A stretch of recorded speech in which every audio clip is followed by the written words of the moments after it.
Hello అండి. మళ్ళీ నా జర్నీ అయితే ప్లాన్ చేశాను. ఈసారి నా ఒక్కదాన్నే కాదు, మా యోగి కూడా వస్తుంది. సో యోగి వస్తుంటే ఎక్కడికి అని అనుకుంటున్నారా?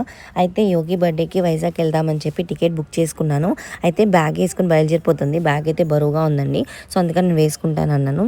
మేము ఎప్పుడైతే స్టార్ట్ అయ్యామో అప్పటి వరకు ఎండగా ఉందండి. జస్ట్ 4:00 4:30 మధ్యలో ఇంత మబ్బు పట్టేసి వర్షం పడిపోతుందేమో అన్నంత మబ్బు పట్టేసింది. అయితే ఇంకా నాకేంటి ప్రాబ్లం అంటే, విజయవాడ రైల్వే స్టాప్ దగ్గర నుంచి రైల్వే స్టేషన్కి ఒక 10 మినిట్స్ ఉంటుందండి. ఆటో దొరికితే త్వరగా వెళ్ళిపోతాం, లేదు అంటే వాకింగ్ చేసుకుంటూనే వెళ్ళాలి. నా అదృష్టమో తెలీదు, లేదంటే దురదృష్టమో తెలీదు, మనైతే ఆటో దొరకలేదండి. దగ్గర దగ్గర ఒక 15 మినిట్స్ నడుచుకుంటూ వెళ్ళేటప్పటికి నాకైతే చాలా ఆల్రెడీ లెగ్ కొంచెం పెయిన్ ఉంది కదా, సో పెయిన్ వచ్చేసింది. ఇంకా కొంచెం సేపు ఫస్ట్ ప్లాట్ఫామ్ మీద కూర్చున్నాను. ఇంకో ఆనందం ఏంటి అంటే, ట్రైన్ 6:15కి రావాల్సింది 7:15కి వచ్చిందండి. So half an hour late.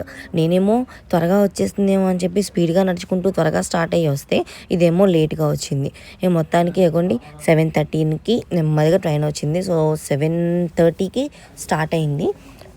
ఇంకా ఇక్కడ కథ ఎలా ఉంటుందంటేనండి, యోగితో నేను వచ్చినంతసేపు నాతో ఉంటుందండి.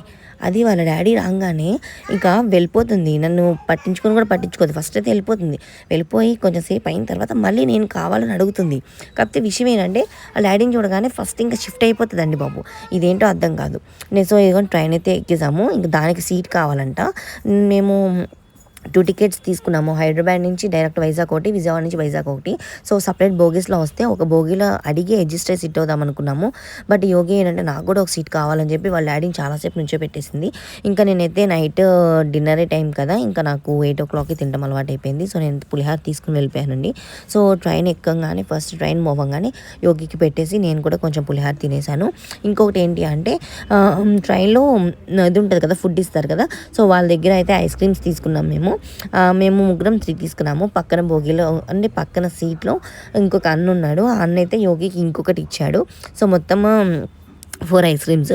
బట్ ఏంటంటే, మాకు జర్నీ అంతా కూడా నార్మల్గానే హ్యాపీగా వెళ్ళిపోయిందండి. కాకపోతే ఇక్కడ చిన్న రిస్క్ అనిపించిందంటే, ట్రైన్ చాలా లేట్గా రీచ్ అయిందండి వైజాగ్కి. దగ్గర దగ్గర అది 11:40కి రీచ్ అయింది. ఈ 11:40కి రీచ్ అయిన దగ్గర నుంచి మళ్ళీ మేము ఆటో బుక్ చేసుకుని, లేదంటే ఆటో మాట్లాడుకుని ఇంటికి వెళ్ళేటప్పటికి 12:15 అలా అయిపోతుందండి. యాక్చువల్లీ ఆటోస్ బుక్ చేస్తే ఆ టైంలో రైడ్స్ తీసుకోరు. అండ్ అక్కడున్న ఆటో వాళ్ళైతే 400 అడుగుతున్నారండి. సో మోస్ట్లీ అటు చేసి ఇటు చేసి ర్యాపిడో తీసుకున్నారు ఒక అతను. 200 పడిందండి. సో మోస్ట్లీ ఇంటికైతే రీచ్ అయిపోయాము. తర్వాత వీడియో నెక్స్ట్ పార్ట్లో చూసేయండి.